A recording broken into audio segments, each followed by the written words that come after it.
What if you could get a glimpse of what's happening with your breast cancer with just a simple blood test? A liquid biopsy is just that, a blood test that can detect circulating tumor DNA, or ctDNA, which are pieces of DNA from cancer cells that are released into the bloodstream. It can also detect tumor cells that may be floating in the bloodstream. Like many new tools and techniques, the use of liquid biopsy and ctDNA has traversed more than one field of study.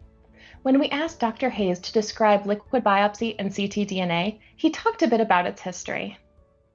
Really, the term liquid biopsy was coined about 15 years ago to mean any test one could do in a blood sample, or for that matter, a urine sample, but not necessarily a tissue sample, that would give us the same results as what we might get if we did a tissue biopsy. So I'm assuming most of the people on this call have had breast cancer, and you've probably had a needle biopsy and then maybe even the whole tumor excised. And your doctors probably did a variety of tests on those, most importantly, including the estrogen receptor, the progesterone receptor, and HER2, but other things too. So that's a real tissue biopsy. We began to recognize decades ago, 40 years ago, that maybe we could get information out of a blood test, which is much easier to do than a tissue biopsy, and also that we could do serially. So tissue biopsy, we can do 2 or 3 tissue biopsies in a row, but most patients begin to say, that's enough, I don't want you to stick needles in me anymore. But most people don't mind the blood test.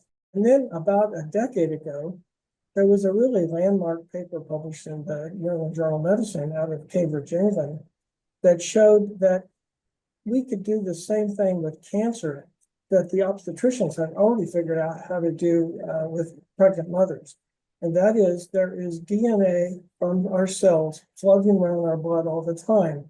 And the obstetricians would use that to see if there is something wrong with the fetus in an expected mother. The people at Cambridge figured out they could do this by looking at not normal DNA, which we always have in our blood all the time, but looking at mutated DNA, which they proposed had to come from a cancer.